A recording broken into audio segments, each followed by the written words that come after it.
વિદ્યાર્થી મિત્રો, મારી યુટ્યુબ ચેનલમાં તમારું હાર્દિક સ્વાગત છે.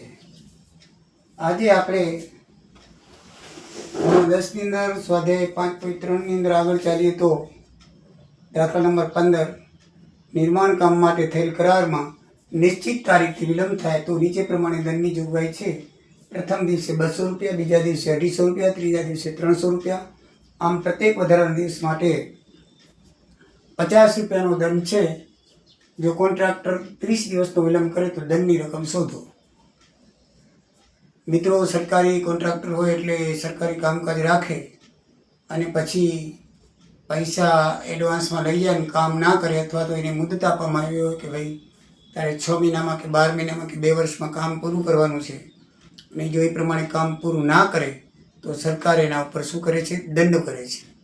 તો એવી રીતે આ કોન્ટ્રાક્ટર ભાઈએ છે, કોન્ટ્રાક્ટ લીધેલો છે અને એને 30 દિવસ સુધી મોડું કામ કર્યું, એટલે કે જે મુદત દીધી હતી, માનો કે 6 મહિનાની મુદત દીધી હોય તો 7 મહિને કામ પૂરું કર્યું, એટલે 1 મહિનો મોડું કામ કર્યું 30 દિવસનું.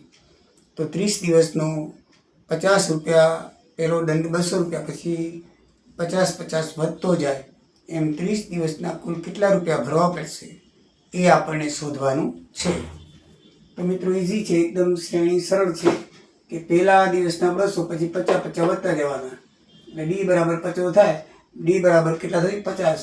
200 50 ઉમેરીને 250. દાખલામાં પણ દીધેલું છે 300 350 400 450, એમ 50 ઉમેરી અને 30 પદ સુધી આપણે કરવાનું છે.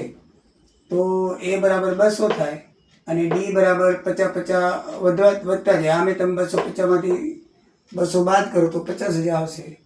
અને એન બરાબર 30 દિવસ સુધી કરવાનું છે. એન બરાબર 30 અને 30 દિવસનો સરવાળો, એટલે N30 SN શોધવાનું છે.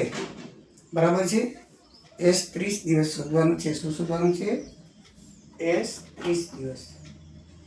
તો આપણે સરવાળાનું સૂત્ર વેરી કરી નાખીએ તો એકદમ ઇઝીલી અને સરળતાથી મળી જશે. તો એ સૂત્રની અંદર આપણે કિંમત મૂકી દઈએ. n બરાબર 30, આ સૂત્ર લખ્યું છે. a બરાબર 200, n બરાબર 30 અને d બરાબર 50. તો 30 ભાગ્યા 2 એટલે 15, 200 ગુણ્યા 2 એટલે 400, 30 માંથી 1 એટલે 29, 29 ગુણ્યા 50 એટલે 1450, 1450 ને 400 1850 ગુણ્યા 15 70750 રૂપિયા દંડ થાય. આમ કોન્ટ્રાક્ટર 30 દિવસના વિલંબ માટે 70750 દંડ ભરવો પડશે. એકદમ અને ઇઝી સરળ દાખલો છે. શ્રેણી આપણે આપી દીધી છે 200, 250, 300, 350. બરાબર છે? એન પણ આપી દીધેલા 30 દિવસ. સરવાળો કરવાનો છે તો સરવાળાના સૂત્રથી આરામથી આપણે શોધી શકીએ. હવે એક સારા વિદ્યાર્થીના સમગ્ર શૈક્ષણિક પ્રદર્શન માટે અપાતા 7 ઇનામ માટે કુલ 700 રૂપિયાની જોગવાઈ છે.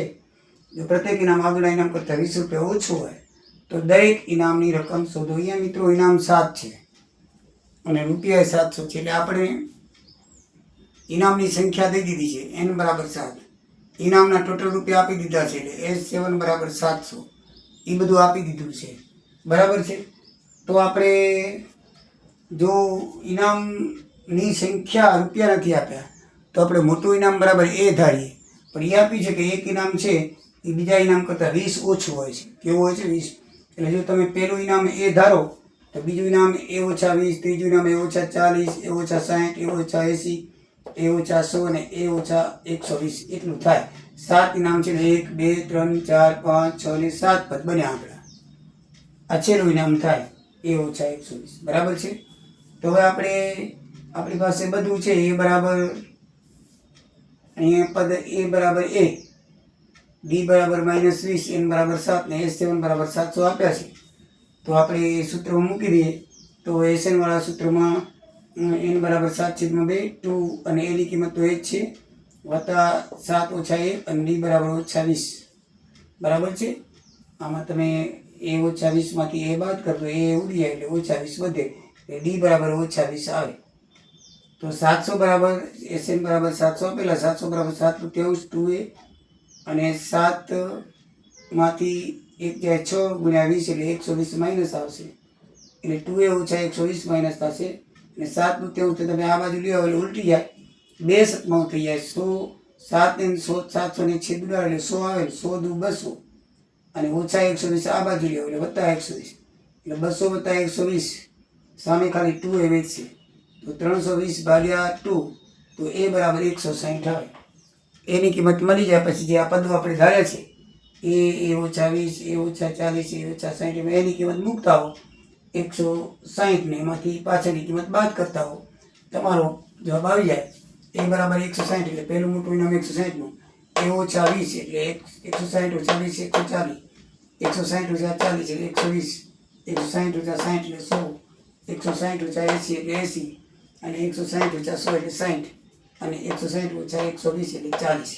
એટલે આમ ઇનામની રકમ 160 140 120 100 80 60 40 મિશ્રિત કરતા ગયા અને સાથે સાથે ઇનામ આપણને રકમ મળી ગઈ. એકદમ ઇઝી ને સરળ છે. હવે એક શાળામાં વાયુનું પ્રદૂષણ ઓછું કરવા માટે શાળાની અંદર ને બહાર વૃક્ષો વાવવાનું વિચારવામાં આવ્યું. એવું નક્કી કરવામાં આવ્યું કે જે ધોરણ છે એ ધોરણમાંથી 3 વિદ્યાર્થી ધોરણ પ્રમાણે વૃક્ષો વાવે. એટલે પહેલા ધોરણવાળા 1, બીજા ધોરણવાળો 2, ત્રીજા ધોરણવાળો 3, ચોથા ધોરણવાળો 4 વૃક્ષ વાવે. પણ એક વિદ્યાર્થી 3 લેવાના બધા ધોરણમાંથી. પહેલામાંથી 3, બીજામાંથી 3, ત્રીજામાં 3 વિદ્યાર્થી લેવાના અને દરેક વિદ્યાર્થી ધોરણવાર શું કરે વૃક્ષો વાવે. 12 ધોરણ સુધી સ્કૂલમાં હતું તો 12 ધોરણ સુધીના બધાથી કેટલા વૃક્ષો વાવે એ આપણે શોધવાનું છે. હવે અહીંયા દરેક ધોરણમાંથી 3 વિદ્યાર્થી લેવામાં આવે છે. માટે પ્રથમ ધોરણના એક 3 વૃક્ષો આવે. એક ધોરણ હતો એટલે 1 જ વૃક્ષો આવે 3 3. બીજા ધોરણમાં એક વિદ્યાર્થી 2 આવે પણ લેવાના 3 વિદ્યાર્થી 2 2 2 6 થાય. ત્રીજા ધોરણમાં 3 વિદ્યાર્થી પણ લેવાના 1 ને 3 કારણ ધોરણ પ્રમાણે લેવાના 3 3 9. ચોથા ધોરણમાં પણ 3 વિદ્યાર્થી બધામાંથી વિદ્યાર્થી 3 લેવાના પણ ઝાડ કેટલા વાવવાના ધોરણ પ્રમાણે. ચોથાના 4 વાવે, પાંચમાનો 5 વાવે એમ. ચોથા ધોરણે 1 4 4 વાવશે એટલે 12. આમ 12 ધોરણ સુધી છેલ્લે 12 12 12 તો 36 થશે. કેટલા થશે 36. આપણી શ્રેણી શું બને 3 6 9 12 15 ને 36. આમ આપણે જોઈએ તો એ બરાબર 3, ડી બરાબર 6 માંથી 3 જાય 3, એન બરાબર 12 ધોરણ છે એટલે 12 અને એસ 12 શોધવાનું છે. તો સૂત્રની અંદર આપણે કિંમત મૂકી દઈએ સરવાળામાં. તો S7 બરાબર n બરાબર 2 12/2 2 ગુણ્યા એ બરાબર 3 વત્તા n બરાબર 12 માંથી 1 જાય ડી બરાબર 3. તો એની કિંમત મૂકીએ તો S7 બરાબર 12/2 એટલે 6, 2 તેરી 6 અને 12 માંથી 1 જાય 33 અને 33 ને 6 39, 6 ગુણ્યા 39 234 વૃક્ષો આવ્યા હોય. 1 થી 12 ધોરણના વિદ્યાર્થીઓએ શાળામાં કુલ કેટલા વૃક્ષો આવ્યા હોય 234. એકદમ ઇઝી ને સરળ છે. 3 દાખલા મોટું લાગે પણ વાંધો નથી. તો મિત્રો નેક્સ્ટ બાકી 3 દાખલા છે એ નેક્સ્ટ વિડીયોમાં લઈને આ પ્રકરણ પૂરું કરવામાં આવશે. જય સિયારામ, જય દ્વારિકાધીશ.